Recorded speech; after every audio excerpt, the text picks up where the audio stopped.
पूर्व विभाग सार्वजनिक वाचनालय सोलापूर आणि हृदयस्पर्श बहुउद्देशीय सामाजिक संस्था यांच्या संयुक्त विद्यमाने आयोजित मराठीतून तेलुगू लिहायला वाचायला शिका या 10 आठवड्यांच्या मोफत डिजिटल व प्रत्यक्ष अभ्यासक्रमाच्या रविवारी उत्साहपूर्ण वातावरणात शुभारंभ झाला। उद्घाटनानंतर तात्काळ पहिल्या वर्गालाही सुरुवात करण्यात आली। या अभिनव उपक्रमाला मोठा प्रतिसाद मिळत पहिल्याच दिवशी 74 प्रशिक्षणार्थींनी सहभाग नोंदवला। कार्यक्रमाच्या अध्यक्षस्थानी पूर्व विभाग सार्वजनिक वाचनालयाचे उपाध्यक्ष देविदास गोटीपामोल होते। प्रमुख पाहुण्या म्हणून सोलापूर महानगरपालिकेच्या उपमहापौर ज्ञानेश्वरी देवकर उपस्थित होत्या। मराठी भाषिकांसाठी मराठीतून तेलुगू शिकवण्याचा हा अभिनव उपक्रम असल्याचे सांगत त्यांनी आयोजकांचे कौतुक केले आणि भविष्यात आवश्यक ते सहकार्य करण्याचे आश्वासन दिले। यावेळी आधुनिक सारथी मासिकाचे संपादक श्रीनिवास बुरा यांनी संस्थेच्या सामाजिक कार्याचे आणि तेलुगू प्रशिक्षण उपक्रमाचे कौतुक केले।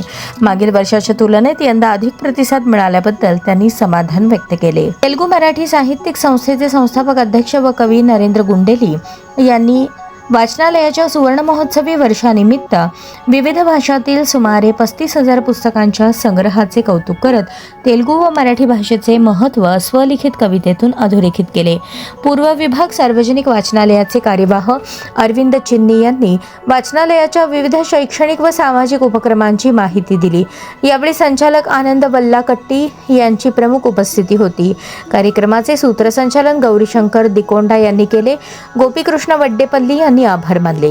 उद्घाटनानंतर झालेल्या पहिल्या वर्गात प्रशिक्षक काशीनाथ गंजी यांनी तेलुगू भाषेतील 14 स्वर प्रात्यक्षिकासह शिकवले। तसेच तेलुगूतील अभिवादन, परिचय करून देणारी शब्दरचना आणि दैनंदिन वापरातील सोपी वाक्येही सहभागींना शिकवली। अभ्यासक्रमातील सहभागींसाठी विनामूल्य प्रवेश, वही, पेन, डिजिटल अध्ययन साहित्य तसेच अभ्यासक्रम पूर्ण केल्यानंतर प्रमाणपत्र देण्यात येणार आहे। या कार्यक्रमासाठी संस्थेचे अध्यक्ष नर्मदा गंजी, मार्गदर्शक श्रीरंग रेगोटी, श्रीनिवास वंगारी, उमेश नक्का, बाबूराव म्हेत्रे आणि मोहन सांबलेटी यांचे विशेष सहकार्य लाभले।